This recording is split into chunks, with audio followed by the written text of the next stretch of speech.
तो बांग्लादेश बीएनपी ने धमाकेदार वापसी की है। खालिदा जिया के बेटे तारिक रहमान के नेतृत्व वाली पार्टी ने न सिर्फ बहुमत का आंकड़ा पार कर लिया बल्कि प्रचंड जीत हासिल की है। 300 सदस्यों वाली जातीय संसद में बीएनपी अब तक 200 से ज्यादा सीटों पर जीत दर्ज कर चुकी है। अब तारिक रहमान का पीएम बनना तय है। बांग्लादेश में आम चुनाव के साथ एक रेफरेंडम भी हुआ है। इसमें भी जनता ने संविधान में प्रस्तावित बदलावों यानी जुलाई चार्टर के पक्ष में वोट किया है। इस बीच बांग्लादेश चुनाव में जमात इस्लामी की करारी हार हुई है। हार के बाद जमात ने चुनावी गड़बड़ी का आरोप लगाया। जमात का यह आरोप है कि मतगणना प्रक्रिया में जानबूझकर देरी की गई, साथ ही नतीजों में हेराफेरी का आरोप लगाया।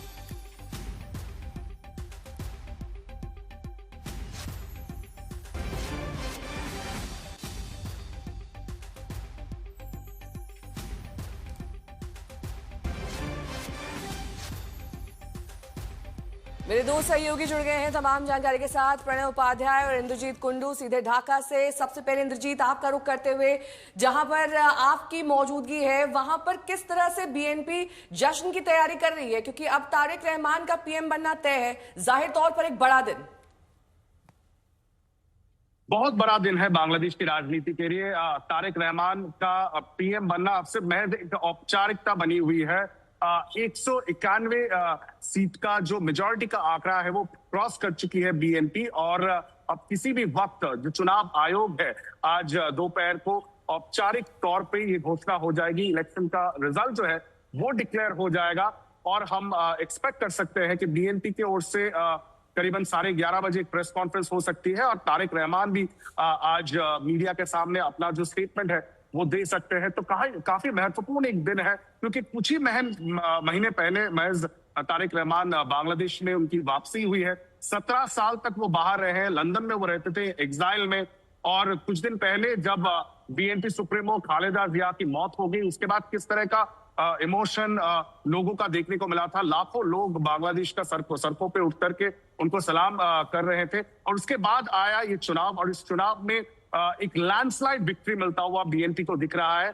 और उसी को मद्देनजर रखते हुए ये सब में एक औपचारिकता बची हुई है कि तारिक रहमान बनेंगे बांग्लादेश के नए प्रधानमंत्री, और कुछ ही घंटों में इलेक्शन कमीशन से भी इसका ऑफिशियल डिक्लेरेशन भी हो सकता है चुनाव के रिजल्ट का। नेहा, इसके अलावा जिस तरीके से तमाम केसेस चल रहे थे तारिक रहमान पर, अब उनका क्या होगा इंद्रजीत? क्योंकि सबके मन में यही सवाल है, डार्क प्रिंस उन्हें कहा जाता है। नेहा, ये आप जब मोहम्मद यूनिस की सरकार चल रही थी, अंतरिम सरकार पिछले 2 सालों तक, तब आपको याद होगा मोहम्मद यूनिस जब लंदन गए थे, उनका जब इंग्लैंड सफर हो रहा था, तब वो तारिक रहमान से मिले थे, और वहीं पे शायद उन्होंने वो आश्वासन दिया था उनको कि अगर वो वापस आए तो उनके खिलाफ जो करप्शन के केसेस है, जो मुकदमे हैं, वो हटा लिए जाएंगे। और कहीं ना कहीं जो डर था बीएनपी समर्थकों को, उनके नेताओं को, कि तारिक रहमान अगर बांग्लादेश पहुंचते तो उनकी गिरफ्तारी हो सकती है, वो उसको हटाया गया था। वो कंफर्मेशन दिया गया था यूनिस सरकार की ओर से, इंटरिम गवर्नमेंट की ओर से, और तब जाके तारिक रहमान की वापसी हुई थी। तब खालिदा जिया अस्पताल में थे, बेहद नासाज थे उनकी हालत, और उसके बाद उनके मौत के बाद तारिक रहमान बीएनपी का जो कमान है वो उन्होंने उठा लिया, और इस चुनाव में वो बन गए बीएनपी का चेहरा।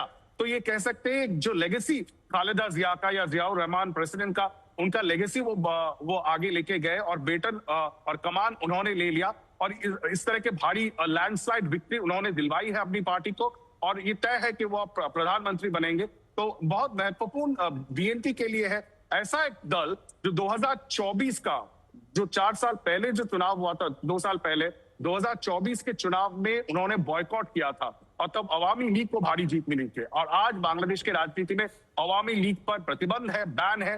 हसीना नई दिल्ली में एक्साइल में है, और तारिक रहमान के वापसी के साथ साथ अब वो इस लैंडस्लाइड विक्ट्री के बाद प्रधानमंत्री बनने की कगार में है। ठीक है, मैं लौटूंगी आपके पास। प्रणय भी हमारे साथ जुड़े हैं। प्रणय, आज रिजल्ट डिक्लेरेशन के बाद से प्रधानमंत्री पद के शपथ तक क्या प्रक्रिया, क्या प्रोसेस रहने वाला है? देखिए, प्रोसेस की शुरुआत तो कहा जा सकता है हो ही चुकी है। बांग्लादेश के अंदर नतीजे आ रहे हैं नेहा, और साथ ही भारत के प्रधानमंत्री नरेंद्र मोदी की तरफ से बधाई दे दी गई है तारिक रहमान को, और साथ ही यह भी कह दिया गया है कि भारत एक करीबी पड़ोसी होने के नाते बांग्लादेश के साथ में विकास की तमाम परियोजनाओं में बांग्लादेश के लोगों के साथ में खड़ा है और पूरा सहयोग करने को तैयार है। तो ये बड़ी मैसेजिंग है, एक करीबी और एक बड़े पड़ोसी के तौर पर बांग्लादेश के लिए भारत का समर्थन महत्व रखता है। जहां तक प्रक्रिया की बात है, ऑफिशियली इलेक्शन नोटिफाई करेगा बांग्लादेश का इलेक्शन कमीशन, उसके बाद राष्ट्रपति को नतीजे भेजे जाएंगे और उसके बाद जो जातीय संसद है उसका अधिवेशन कॉल किया जाएगा और जो मौजूदा स्पीकर हैं वो उसे प्रिसाइड करेंगे। सांसदों की शपथ होगी। वहां भी वैसी ही प्रक्रिया है जैसे कि जो लेजिस्लेटिव पार्टी होती है उसका नेता चुना जाता है, तो वहां यहां भी वही होगा। जो पार्लियामेंट्री पार्टी है उसका नेता चुना जाएगा और उसके बाद राष्ट्रपति जो है वहां पर आमंत्रित करेंगे जो सबसे बड़ी पार्टी है जिसने सबसे ज्यादा सीटें हासिल की हैं उसके नेता को। और माना जा रहा है कि 16 या 17 फरवरी तक जो शपथ ग्रहण है वो हो जाएगा। कैबिनेट जो है वो फॉर्म हो जाएगी। हमारे यहां से इनकी प्रक्रिया में बस इतना ही अंतर है कि तत्काल कैबिनेट फॉर्म होकर कैबिनेट की बैठक हो जाती है, जो कि भारत में थोड़ा सा समय लगता है उस प्रक्रिया के अंदर। लेकिन एक चीज जो जुदा नहीं है वो है कि विपक्षी पार्टी जो है वो वोटों की गिनती और जो प्रोसेस है उस पर तमाम आरोप लगा रही है, कह रही है कि वहां गड़बड़ हुई है। बिल्कुल स्वाभाविक है विपक्ष के तौर पर, लेकिन देखिए बांग्लादेश के इन परिणामों के बहुत गहरे मायने हैं। बांग्लादेश की जनता ने वो जो कट्टरपंथी सोच थी उसे पूरी तरह से नकार दिया है, क्योंकि जमात के आने का सीधा सीधा सा मतलब है कि महिलाओं पर पाबंदी लग जाएगी। मुझे लगता है कि शफीकुर रहमान का वो जो बयान था ना नेहा, जिसके अंदर उन्होंने कहा था कि महिलाएं बहुत सारे काम कर सकती हैं लेकिन वो लीडरशिप में नहीं आ सकती हैं, उनकी जो भूमिकाएं हैं वो कुछ चीजों में बहुत सीमित भूमिकाएं हैं उनकी। ये बयान भारी पड़ा क्योंकि बांग्लादेश वो बांग्लादेश जिसकी राजनीति अब से कुछ साल पहले तक, अभी कुछ समय पहले तक तो 2 महिलाओं के खेमों में बटी हुई थी, और अब ये एक जेंडर शिफ्ट भी बांग्लादेश के अंदर हो रहा है। तारिक रहमान संभालने जा रहे हैं कमान, और देखिए उन्होंने मैसेजिंग जो दी है, आज उन्होंने कहा है सेलिब्रेशन नहीं करना है, जो जुमे की नमाज है और बांग्लादेश की बेहतरी के लिए वो नमाज अदा की जाएगी और उसके बाद एक नए अध्याय की शुरुआत बांग्लादेश में। बिल्कुल, और इस बीच बड़ी खबर आपको बता दें, तारिक रहमान अब अगले प्रधानमंत्री पद की शपथ लेने वाले हैं। लेकिन इस बीच ये बड़ी खबर बांग्लादेश से आ रही है जहां पर इस वक्त वोटों की गिनती चल रही है, लेकिन रुझानों में बीएनपी पार्टी आगे दिख रही है। प्रधानमंत्री नरेंद्र मोदी ने तारिक रहमान को जीत की बधाई दी है, ट्वीट करके ये बधाई दी गई है। उन्होंने कहा कि ये जीत आपके नेतृत्व पर विश्वास को दर्शाती है। इंद्रजीत कुंडू मेरे सहयोगी जुड़े हैं तमाम जानकारी के साथ सीधे ढाका से। इंद्रजीत, किस तरीके के अब रिलेशनशिप रहने वाली है भारत और बांग्लादेश की, क्योंकि क्या भारत जो विरोधी भावनाएं हैं उनको और हवा मिलेगी तारिक रहमान के पीएम बनने से, या इसके विपरीत होगा? देखिए, मुझे नहीं लगता इस वक्त बीएनपी उस तरह का कुछ मतलब भारत और बांग्लादेश के बीच में जो आपसी तनाव चल रहा है, तनावपूर्ण वातावरण बना हुआ है यूनिस सरकार के चलते, उसको कहीं ना कहीं सुधारने की कोशिश करेगी। बीएनपी को लेके भारत सरकार का इससे पहले जिस तरह का एक्सपीरियंस रहा है कुछ खास नहीं रहा है, क्योंकि भारत को लगता है कि इससे पहले जब बीएनपी क्षमता में थी तब भारत विरोधी जो ताकतें हैं उनको कहीं ना कहीं बहुत ज्यादा इंपॉर्टेंस दिया गया था। लेकिन इस बार अगर आप देखें, और मैंने मेहदी आमीन जो तारिक रहमान के एडवाइजर हैं उनको कल पूछा था, तो वो लोग ये चाहते हैं कि म्यूचुअल ट्रस्ट और रेस्पेक्ट के बेसिस पे ये संबंध में, आपसी संबंधों में सुधार आए। हालांकि शेख हसीना इस वक्त भारत में है, उनको इंटरनेशनल क्राइम ट्राइब्यूनल ने कन्विक्ट किया है और अवामी लीग पर प्रतिबंध लगाई गई है। तो कहीं ना कहीं भारत और बांग्लादेश के संबंधों के बीच में वो एक बहुत इंपॉर्टेंट फैक्टर बन सकता है। लेकिन बीएनपी ने अभी तक इसके ऊपर इस चुनाव प्रोसेस में भारत के खिलाफ उस तरह का कोई बयान नहीं दिया है, चुप्पी साधी हुई है, और सबकी नजर और निगाहें इसी के ऊपर रहेंगे कि तारिक रहमान क्या कहते हैं। लेकिन उनका अगर मैनिफेस्टो आप देखें बीएनपी का, उस मैनिफेस्टो में अलग से इंडिया का जिक्र नहीं था, लेकिन जो नेबरिंग कंट्रीज हैं उनके साथ आपसी संबंध अच्छा हो, बेहतर हो, इसके बारे में उन्होंने चर्चा की है। और जैसा कि प्रणय भी कह रहे थे कि क्योंकि इस पूरी इलेक्टोरल फ्रेम में जमात और बीएनपी के बीच में लड़ाई चल रही थी और जमात के ऊपर भी पाबंदी था अवामी लीग के समय में। अब जमात का जिस तरह का राजनीति है, वो शारिया कानून लागू करना चाहते हैं बांग्लादेश में। बांग्लादेश की राजनीति में महिलाओं का बहुत बड़ा एक योगदान है, और कल पूरा दिन हमने देखा कि किस तरह से भारी तादाद में महिलाएं बाहर आके वोट कर रही थी। तो इसका एक असर हुआ क्योंकि जो लिबरल प्रोग्रेसिव पॉलिटिकल स्पेस है, बीएनपी के लोग ये कह रहे थे कि हम लोग उस स्पेक्ट्रम में उस स्पेस को वो ऑक्यूपाई करना चाहते हैं in the absence of Awami league.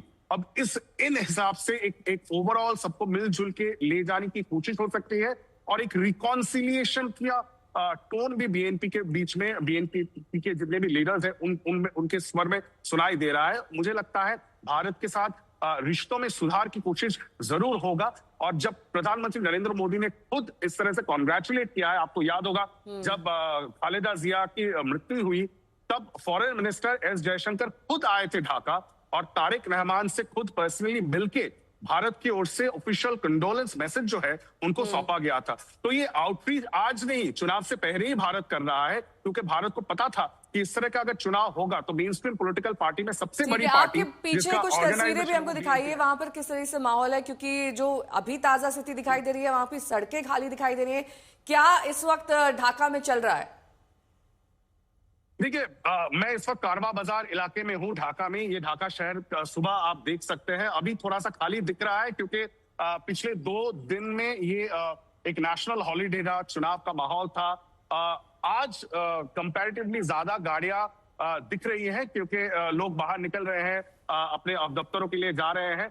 अभी तक दरअसल ऑफिशियली जो इलेक्शन का रिजल्ट है वो डिक्लेयर नहीं हुआ है और बीएनपी की ओर से देर रात तक ये बता दिया गया है कि कोई भी समर्थक बाहर आके कोई जुलूस ना निकाले, क्योंकि आज जुम्मे का नमाज भी है। तो वो लोग चाहते हैं कि जुम्मे के नमाज में वो खालिदा जिया के प्रति वो अपना सम्मान दिखाए और इस प्रेयर में वो शामिल हो। इसीलिए बीएनपी के चेयरपर्सन तारिक रहमान ने खुद ये अपील किया है अपने समर्थकों के कि वो किसी भी तरह का जुलूस आज वो ना निकाले। ठीक है, मेरे सहयोगी अनुपम मिश्र भी जुड़े हुए हैं तमाम जानकारी के साथ। अनुपम, जो बॉर्डर पर परियोजनाएं हैं, तारिक रहमान के प्रधानमंत्री बनने से इन परियोजनाओं पर कितना असर पड़ने वाला है?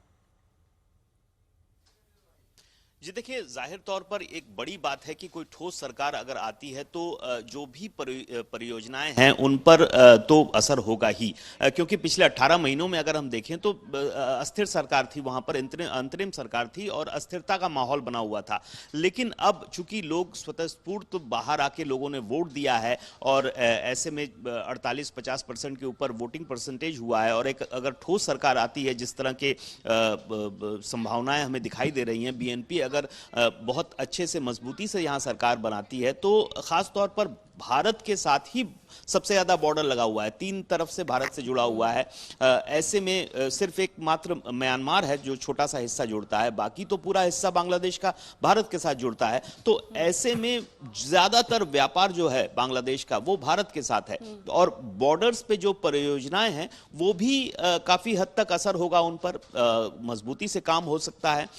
खासतौर पर भारत के लिए भी ये महत्वपूर्ण होगा कि जिस तरीके से वहां पर पिछले 18 महीनों में अस्थिरता का माहौल था उससे उबर पाने में और व्यापार जो जिसमें थोड़ी सी कमजोरी आ गई थी, बाधा पहुंच रही थी, खासतौर पर पेट्रापोल जो बेनेपोल बॉर्डर है उत्तर 24 परगना में सबसे ज्यादा भारत और बांग्लादेश के बीच जो व्यापार होता है इसी लैंड पोर्ट के जरिए होता है और यहां पर पिछले 2 साल से लगभग एक अस्थिरता का माहौल बना हुआ था। बीच बीच में गाड़ियां बंद हो जा रही थी, ट्रकें बंद हो जा रहे थे और काफी दिनों तक एक तरह से व्यापार ठप सा हो जा रहा था।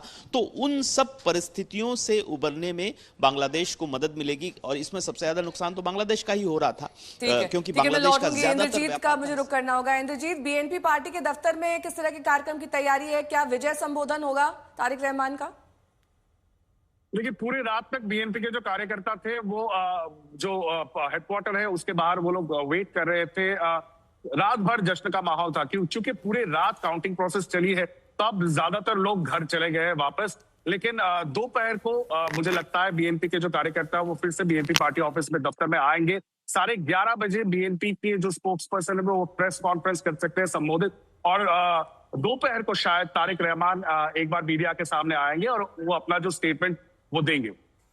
ठीक है, प्रणय भी हमारे साथ जुड़े हुए हैं। प्रणय, खालिदा जिया की लेगेसी को ही तारिक रहमान आगे ले जाएंगे या उनकी सोच अलग रहने वाली है?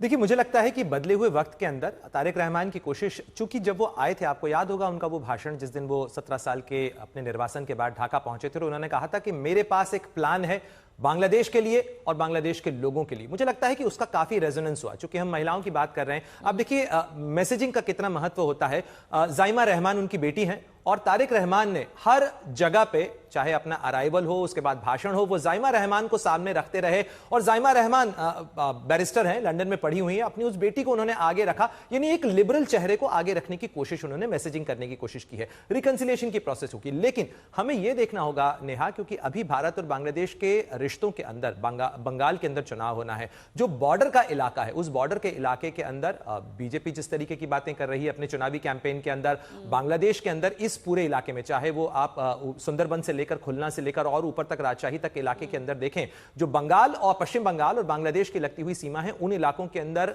किसको सबसे ज्यादा सीटें मिली हैं, जब डेटा आएगा तब पता चलेगा। और साथ ही क्या उसको लेकर यह बयानबाजी तल्खी में भी बदल सकती है, इसके बारे में सावधानी रखनी होगी। लेकिन चूंकि तारिक रहमान एक बड़े शिफ्ट के साथ में, एक नए बांग्लादेश के साथ में, चूंकि रेफरेंडम भी हुआ है यहां पर नए बांग्लादेश को बनाने को लेकर, उस वादे को वो कैसे डिलीवर करते हैं, क्योंकि 40% बांग्लादेश की आबादी के अंदर जेंजी है, उस जेंजी ने यह बदलाव किया था, तो उनकी एस्पिरेशंस को पूरा करना बड़ी जिम्मेदारी होगी तारिक रहमान की, साथ ही बांग्लादेश को संभालना बड़ी जिम्मेदारी क्या होगी। हिंदुओं की हत्याओं पर पूर्णतः अंकुश लग पाएगा? अपेक्षा तो है, लेकिन बांग्लादेश के अंदर देखिए, तारिक रहमान कुछ भी कहें, बांग्लादेश के अंदर जो नीचे बीएनपी का संगठन है, बीएनपी के जो लोग हैं, जो बीते 15 साल से राजनीति को करते रहे, उनमें कितना वो सोच का बदलाव कर पाएंगे, क्योंकि अनफॉर्चुनेटली अब से कुछ देर पहले भी रिपोर्ट आई कि जो दिनाजपुर इलाका है, वहां का बीरगंज उपजिला है, वहां पर हिंदुओं की बस्ती के अंदर आगजनी की कुछ घटनाएं हुई हैं। तो ये सारी जो घटनाएं हैं, ये लगातार सिलसिला चलता रहा है, और इसमें हम एग्जॉनरेट या कह सकते हैं कि पूरी तरह से माफी शेख हसीना की सरकार को भी नहीं दे सकते, क्योंकि पंडाल उनके राज के अंदर भी टूटे थे और हिंदुओं पर जो हमले हैं उनके राज में भी हुए।